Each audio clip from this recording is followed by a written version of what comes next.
What's going on, guys? It's Rafi here today, and I'm making another video. It's going to be a little bit shorter video than we typically make, covering some tactical puzzles and themes here on Lee Chess. And so, what we're going to do is go through these puzzles, look at each of these positions, and do our best that we can to solve each puzzle using the step-by-step formula that my coach and I have been working on. And I think that this is a formula for that you guys can implement in your games as well, and it's definitely a good way to think about tactics. So the formula that I like to use whenever I'm thinking about a tactical puzzle, the first thing I do is I like to look at the position and just figure out where I stand in terms of material and position. So in this particular position, you can see that white, I'm playing, obviously playing white, and I have a knight and two pawns versus a bishop and two pawns, so materially we know we're even. So that's the first place to look at to see that are we even materially, are we up material, are we down material, etc. The second thing I like to do is as soon as I start thinking about the position, I start looking at the next thing I ask myself is, am I playing for a draw or am I playing for a win? So in this case, it seems like white is definitely not playing for a draw. He seems to be at least equal to black. So we know that there's some sort of a win that I'm playing for here. The next question I like to ask myself is, what are the most forcing moves in the position? Which starts with checks. So what are the checks in the position? So in this particular case, I have a check that I can give on this square, and I have a check that I can give on that square. The next thing I like to ask myself is, what are the possible captures in the position? I can take this pawn, and I can take this bishop with the knight. The next question I like to ask myself is, what are the most forcing moves? Meaning, if I make this move, my opponent has to make a response to the move. He cannot simply ignore it, and it forces a response out of him. And usually, that's a narrow set of moves that he can make, only a couple of things that he can do. That's considered a pretty forcing move. So in this case, obviously, a forcing move would be obviously all the checks, right? If I give a check here, if I give a check here, black has no choice but to address the fact that his king would be in check. And the next type of forcing moves here is any capture. So either a knight capture on the pawn or a knight capturing the bishop are both forcing moves because it forces my opponent to respond to that. So let's start looking at each one. So let's look at the checks. Check here. What does it accomplish? He plays something like king to g7. I can come back and give another check. Doesn't seem like it's going a whole lot anywhere. This check obviously loses the knight. This capture loses the knight to the bishop, so that doesn't make any sense. So now we have to start calculating the most crucial capture and forcing move here. Knight takes bishop.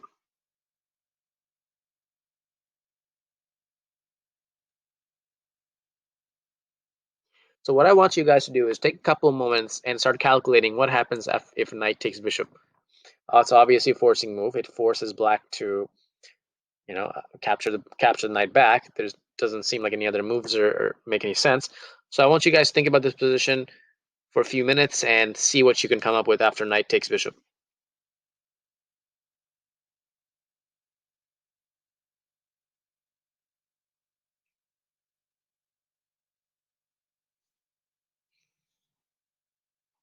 And if you guys need to pause the video for this, I would recommend that you do that, just so you have that time to work out that puzzle in your head.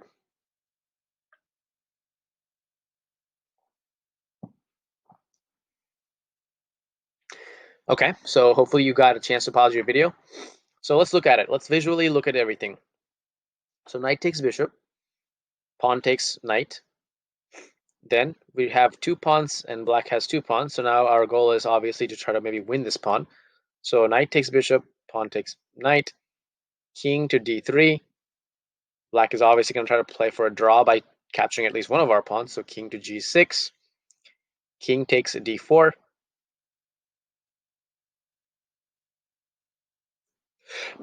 Excuse me. King to g5.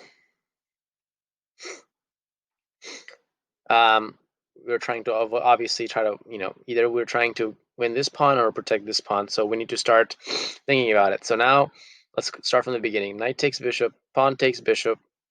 I'm sorry, knight takes bishop, pawn takes knight, king d6, king d3, king g6, king takes d4, king g5.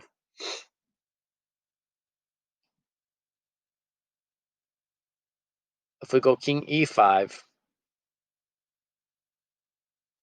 king h4, king f6, king takes h3, king f5, king h4, and we're not making any progress there because he's going to be able to win this pawn on g4. We can't win this pawn without losing this pawn. So let's look at some other line. Knight e5, c takes e5, king d3, king g6, king takes d4, king g5.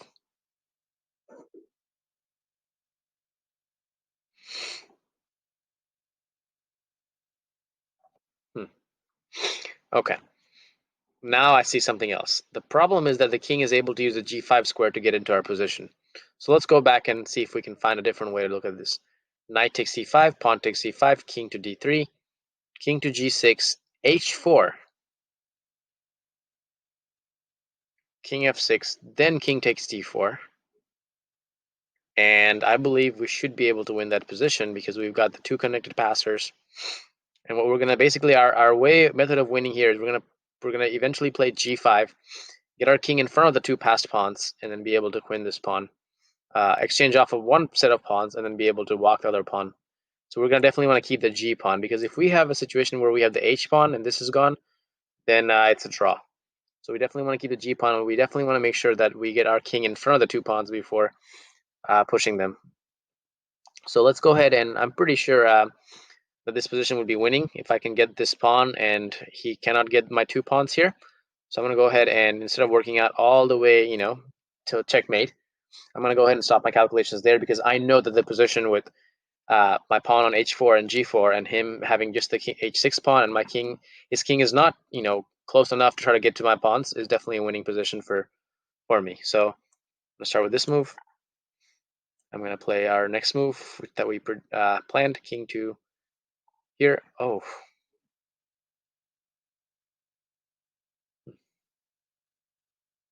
oh man. Is it h4 first? Does it make any difference?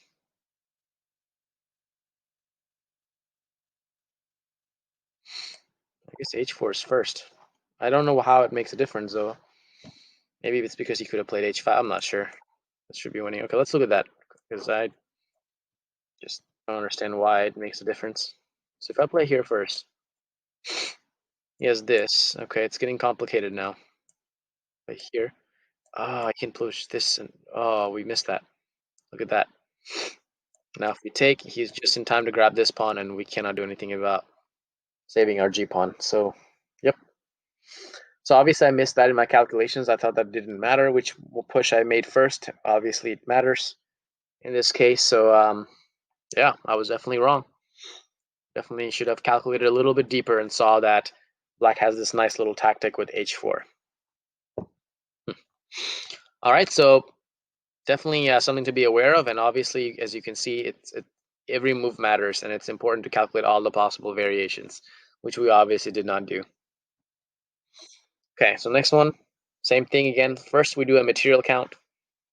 White has a queen, rook, and bishop. Black has a queen, rook, and bishop. White has 7 pawns. Black has 1, 2, 3, 4, 5, 6, 7 pawns. Materially, things are equal. Looks like since material is equal, black is probably playing for a win here and not a draw because it doesn't seem like black is losing. The next thing to look at is obviously the most forcing moves, which are obviously the checks. Just check here. And I do not see there are any captures in the position that are possible. Oh, no, there's a capture here. And then as far as forcing moves are concerned, the first thing I'm going to start calculating is a check. So if I play check here, he takes. I take. King takes. Check again. King over. And I don't see any particular solution there. Check. King take. Rook takes. Bishop takes. King takes. Takes here. And that's interesting.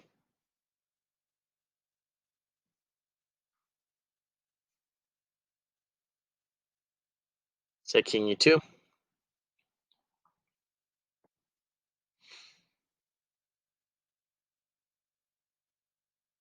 I would love to play king, queen a5 or something like that here, but I can't because there's checkmate down here.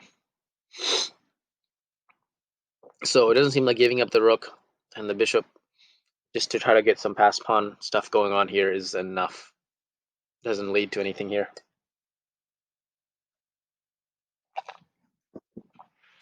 Oftentimes, threatening moves and forcing moves are moves that threaten to capture something.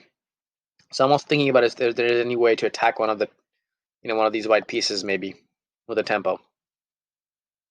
Also, we have to calculate this capture right here. Let's do that. So he takes here. So we take the a3 pawn. Queen takes bishop, a2, and we have nothing that we're really threatening because there's so many. Queen and rook are both guarding the a1 square, and we don't really have anything concrete here.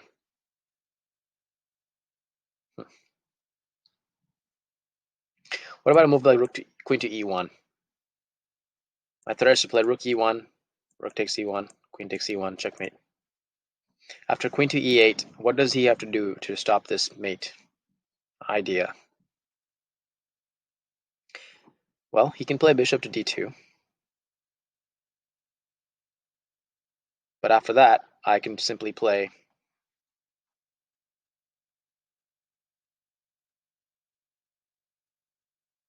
bishop takes d2, rook takes d2, rook e1 would be checkmate. So we know bishop d2 does not work as a defense. After queen e8, what about g3? And I play check, rook takes, queen takes, check, king to g2. Then I take on a3.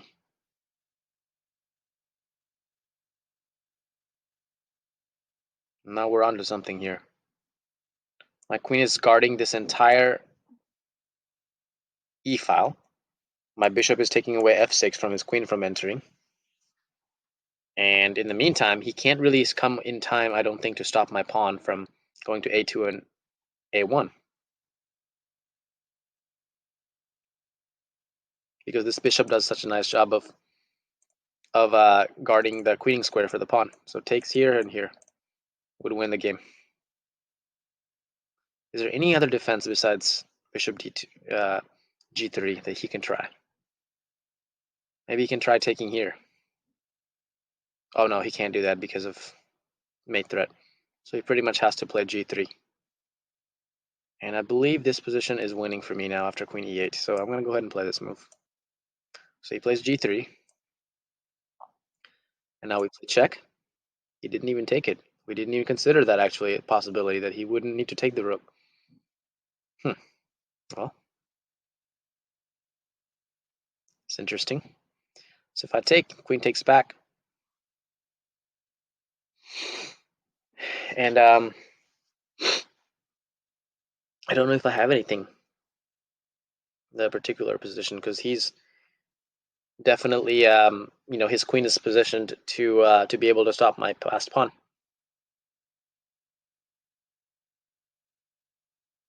But it severely restricts his queen because his queen is then tied down to stopping the passed pawn.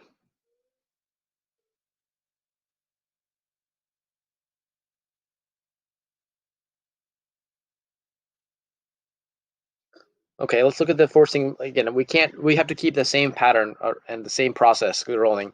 So in this particular position, we have to think about what's the checks, what's the captures, what are the forcing moves. Checks don't make sense. He just takes our rook. Captures definitely makes sense here. Rook taking the rook is definitely something to consider. So rook takes rook, queen takes rook. Then what? Check here.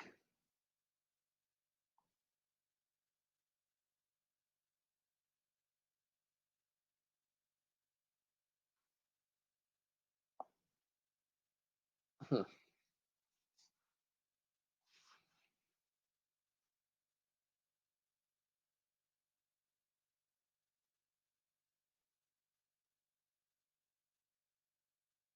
Say a move like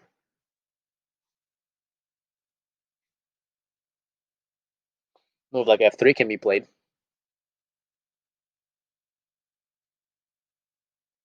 because I don't. With f3, I can't really check on e2 or c2 because his queen would be guarding both of those squares. But I could take on a3. My threat is to play a2. And it's very difficult, if not impossible, now for him to stop my pawn from queening.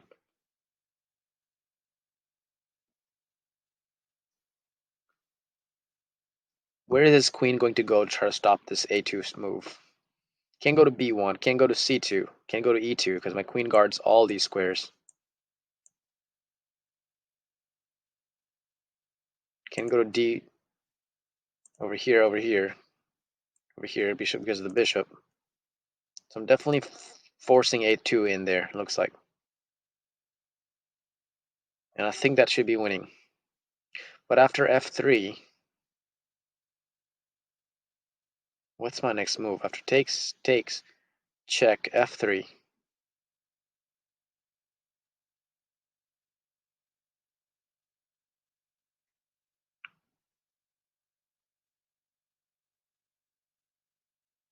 Maybe queen to e5?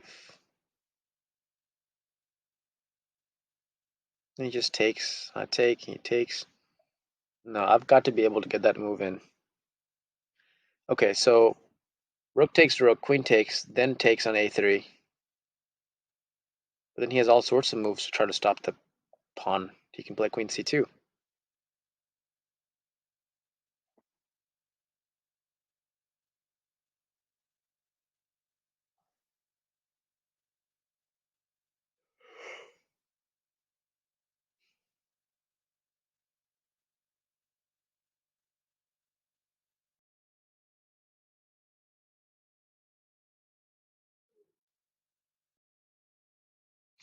I've thought about a move like queen to e4, but I just feel like it's too slow. He just takes my queen, and I take back, and I'm not sure what I've gained from that.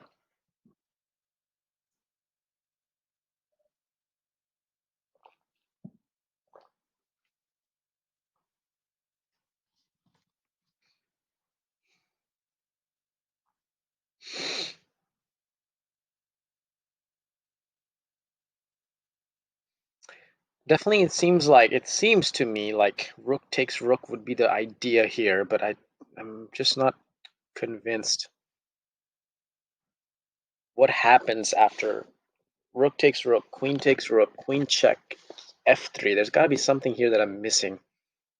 Some sort of move that allows me to push through with b takes a3.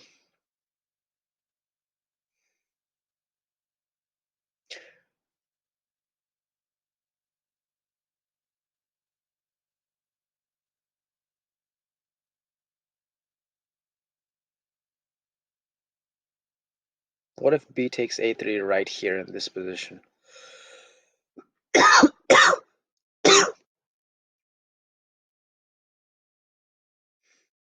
That might be something to consider, because he can't take my bishop because I'm taking his rook. If he takes my rook, then I take back with the queen, and I'm again bringing my queen into the game, and he doesn't have any way to really stop the a2 pawn.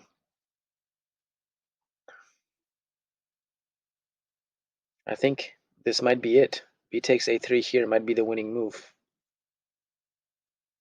because it's just impossible to stop a3 or a2 rather. And if he plays something like queen to d3, then I can play rook takes rook, queen takes rook, and then play a2, and there's no way to stop a1 queen. So yeah, I think this is it, and I'm gonna go for it because I think I figured it out. Oops. Ken wrong. Hmm.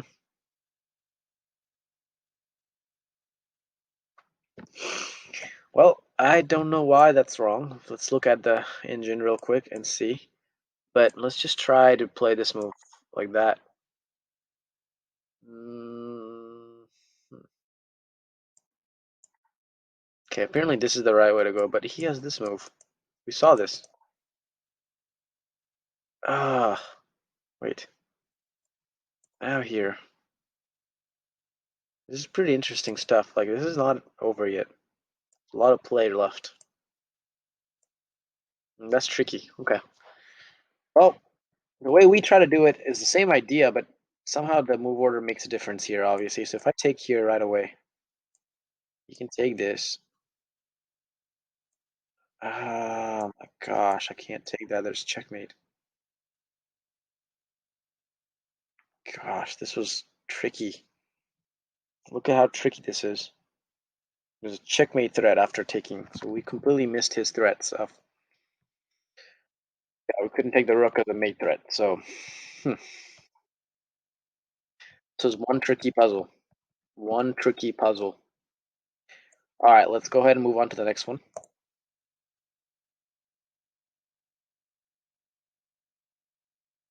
So material seems even. Obviously a check here. Check here. Excuse me. The most important one being takes and check here. Definitely has to be considered. Check here. Check here. All are possible checks and captures. So, okay, let's look at the most obvious one, which is queen takes e6 check. Seems to be very, straightforward. If he takes it, we take back. He pushes. We play here. He pushes here, and we're too slow because he's queening with check. Yeah, that's not going to work. So queen takes e6 is out of the question already. Seemed obvious, but it's definitely not an obvious move by any means. Okay, so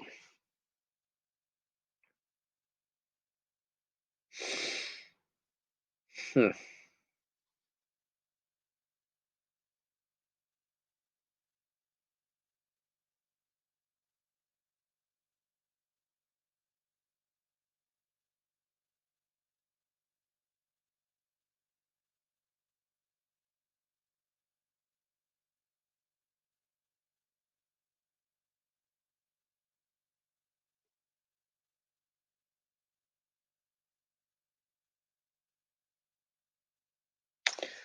So what is the idea here? So black has a passed pawn on the d file that needs to be stopped somehow, or we need to be really fast in getting our pawn to the queening square. So queen f6 check doesn't seem to do much either.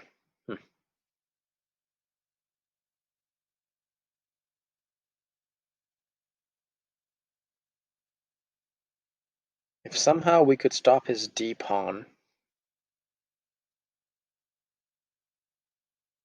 this is I don't think we're playing for a draw here.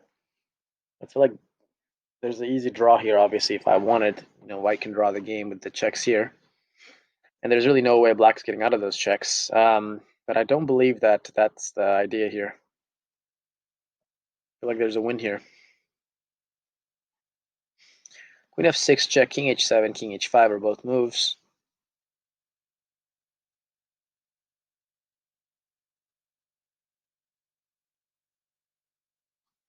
Maybe queen f6 check, king h6, king h7. Let's just say, then taking on e6. If he takes, we take with the king. He pushes. The idea of him pushing the d pawn is just not very good for us at all. So we need to find something pretty strong here.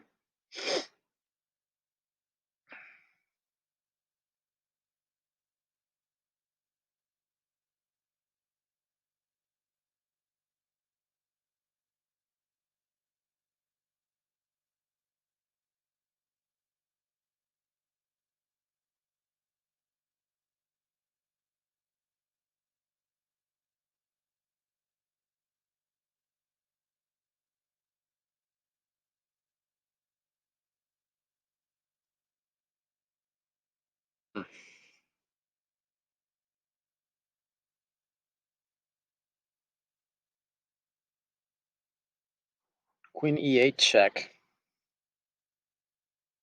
king g7.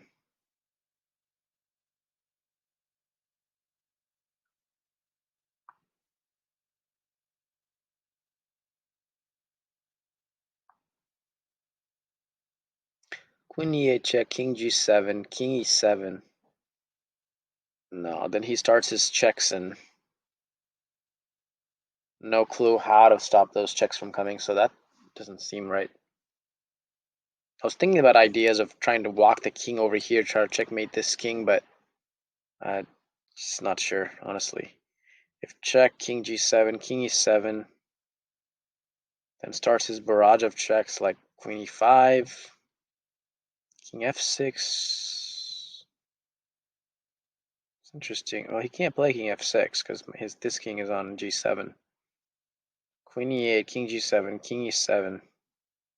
He starts checking us. We can't really walk to f6, so we're running into all sorts of checks from the black queen there.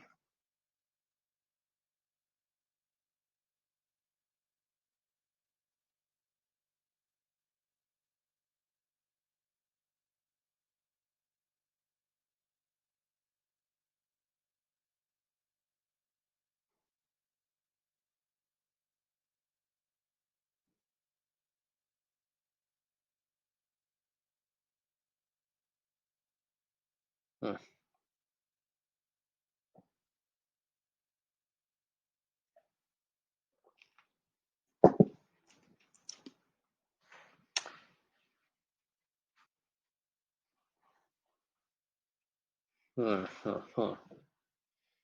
Queen takes e6, queen takes e6, king takes e6, d3.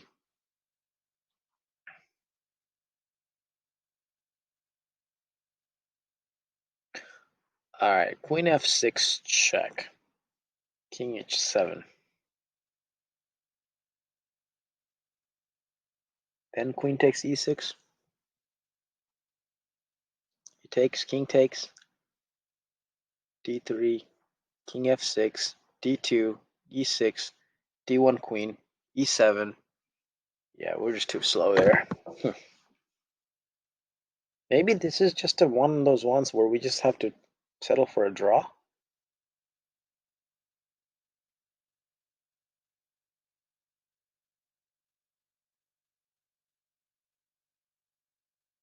Could it be just a draw is the best we have here?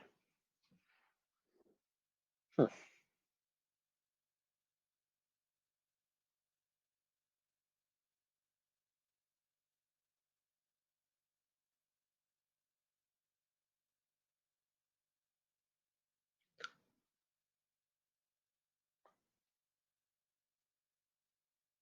Queen g5 check, king f7,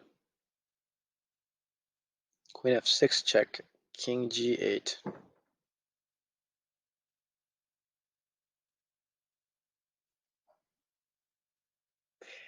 I'm not really seeing anything more than a draw here at this point. I don't know what the solution could be here, to be quite honest. So I'm gonna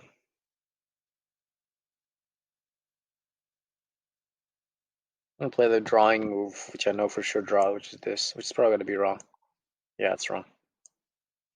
Well, what is the idea here? This check?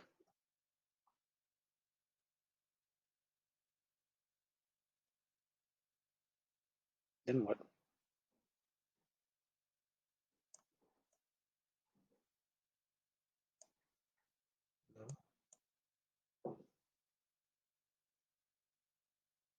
Why is this winning?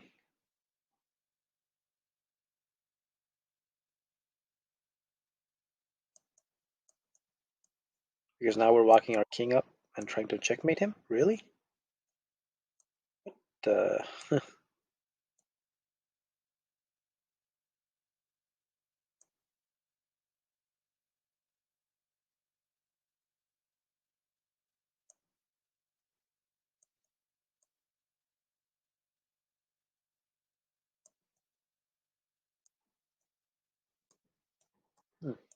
this is so interesting.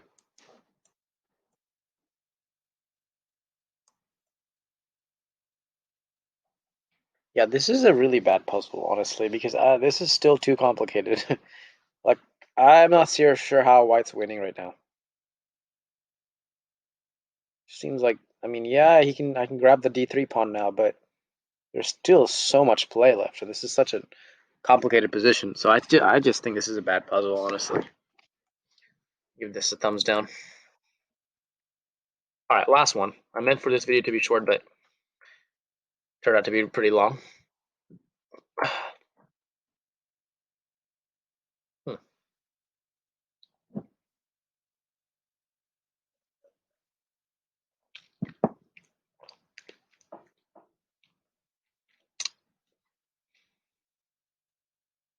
Okay, well, materially he has 4 minor pieces and 2 majors, and I have 4 minor pieces and 2 majors. Queens are on the board. 7 pawns to 7 pawns. So materially things are even. Forcing moves, are there any checks? Nope. Are there captures? Yes. Capture here, capture here, capture here. All things to be considered. So the most crucial one to start with is definitely capture here. If I'm taking this, I'm just getting a free piece. So I think the idea is that if I take this with a knight,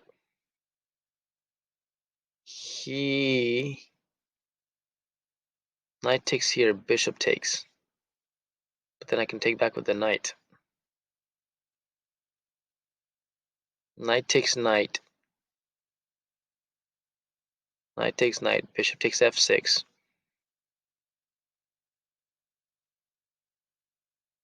And I take again. He takes again. I take again. He takes again, protecting bishop. What about queen takes d4? Let's look at that line. Queen takes d4. If bishop takes c6, and if queen takes d2, bishop takes d2, then take it back on c6. Okay, that looks promising. That definitely looks a lot more promising now. So queen takes d2. Is there a bit trap of the queen with bishop to e3? Doesn't seem like it, because I feel like I can go to b4.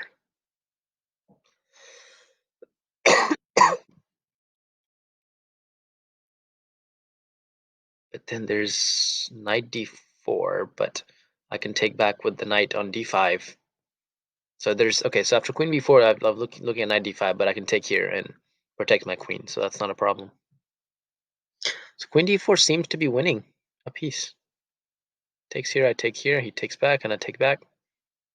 Takes here, takes here. Oh, queen takes d4, queen takes d4. Queen takes d4, queen takes, knight takes. If he takes this, take that.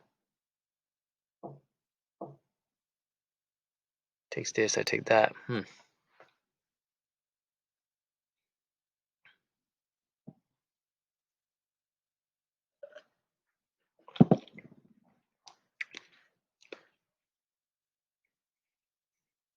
Queen takes d4, queen takes d4, knight takes d4. Bishop takes f6.